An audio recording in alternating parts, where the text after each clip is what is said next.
Au fur et à mesure de l'installation des blocs, certaines des pièces maîtresses du navire sont encastrées dans la structure, comme les moteurs ou les cuves de carburant. Dans ce gigantesque puzzle, rien n'est laissé au hasard. Le positionnement de chaque élément est calculé pour assurer la tenue en mer du navire. Je vais vous prendre une image hardie, un culbuto. Vous connaissez ce jouet d'enfant, il y a une grosse masse qui touche la table, et puis le reste de l'objet du jouet est plus léger, et quand on bascule l'objet, il revient à sa position, parce qu'il est très lourd en bas. Les bateaux, c'est exactement pareil. Donc, ce qu'on veut, c'est que le centre de gravité soit le plus bas possible. Il faut donc que la partie de structure en bas soit plus lourde que la partie de structure en haut. On fabrique le bas en acier, le haut en aluminium, parce que l'aluminium est beaucoup plus léger que l'acier. Pour garantir le bien-être des passagers à bord, des systèmes de stabilisation dynamique sont en plus intégrés à la coque du paquebot. La stabilité la plus problématique, c'est ce qu'on appelle le roulis. Donc le roulis, c'est quand le bateau tourne tribord-bâbord. Et donc ça, c'est particulièrement inconfortable pour les passagers. C'est une cause de mal de mer bien connue. Et donc ils vont stabiliser le bateau pour empêcher ça. Les navires sont équipés d'une ou de deux paires d'ailerons qui sortent de sa coque en cas de roulis pour le stabiliser. Ces ailes sous-marines, longues de plusieurs mètres, sont orientables pour compenser le mouvement des vagues. Nous avons deux stabilisateurs, un de chaque côté du bateau. On dit souvent que c'est comme l'aile d'un avion. Il y a même un petit volet sur l'arrière qui sert d'aileron pour compenser les mouvements d'un côté vers l'autre. Ça fonctionne grâce à un capteur qui tente en permanence de régler ce qu'on appelle l'angle de gîte, de le réduire à zéro. Chaque détail est pensé pour que le paquebot devienne un village de vacances le plus confortable et divertissant possible. Pour que tout soit prêt à temps, les cabines sont entièrement fabriquées et équipées en usine. À leur arrivée, elles sont directement encastrées sur les ponts. C'est la construction modulaire en fait, c'est des modules qu'on fabrique et avec déjà un certain nombre d'équipements à bord. Ça permet de gagner du temps.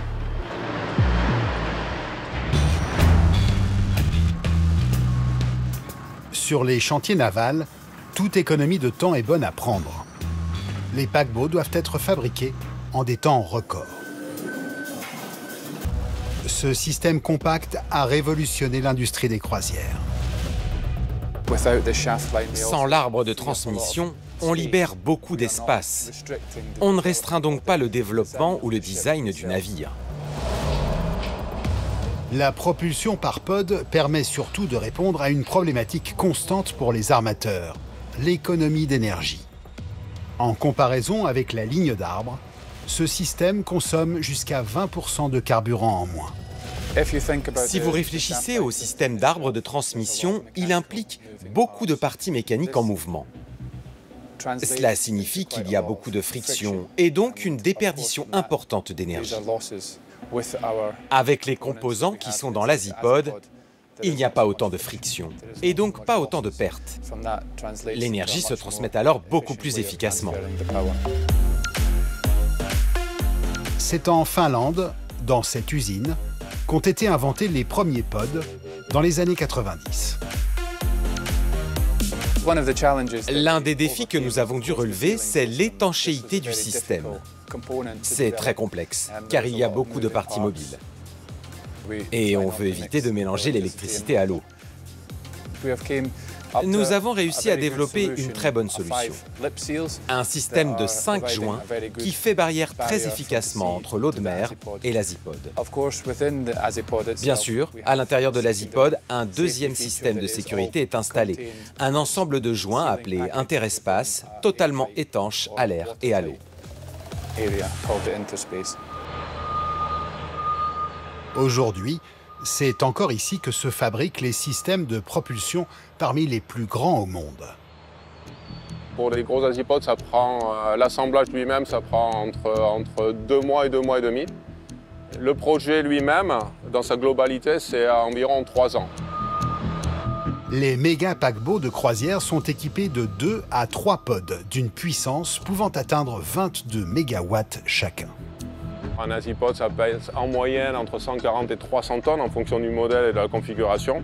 Donc c'est assez compliqué à bouger. Ici, les pièces qu'on voit, elles ne sont pas complètement assemblées, donc elles sont un peu plus légères ou en tout cas moins lourdes. Mais quand on arrive à la phase de test, ils sont quasiment tout assemblés. Donc là on arrive à des masses et des poids qui sont assez importants. Ces systèmes de propulsion énormes, à la mesure des super paquebots auxquels ils sont destinés, ne servent pas qu'à les faire avancer. Ils facilitent aussi leur pilotage.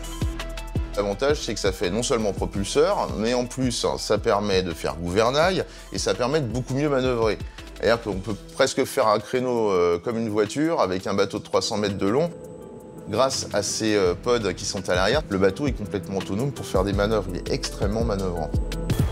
Sur des bateaux occupés par des milliers de passagers, impossible d'embarquer de telles quantités d'eau douce.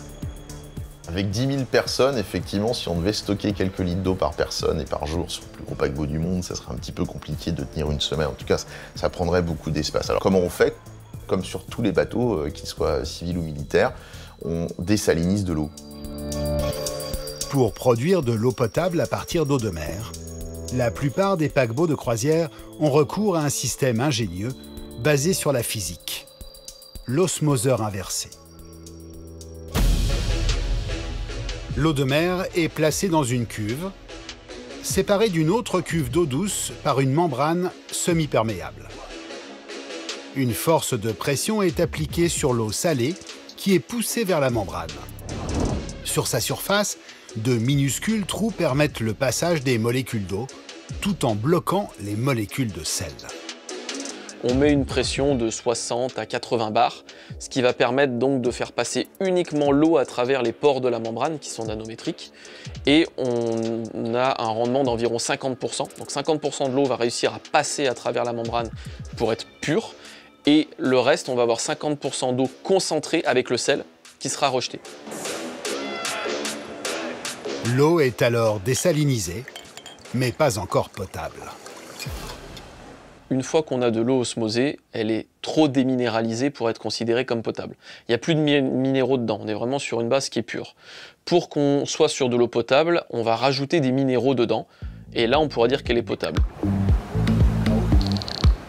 Devenue propre à la consommation, l'eau est envoyée à travers le navire pour servir dans les douches, les cuisines ou pour les piscines. Une fois utilisée, c'est un nouveau circuit qui se met en marche pour traiter les eaux sales. Cette eau, évidemment, les retraiter. Les eaux usées ne sont pas rejetées à la mer, c'est interdit.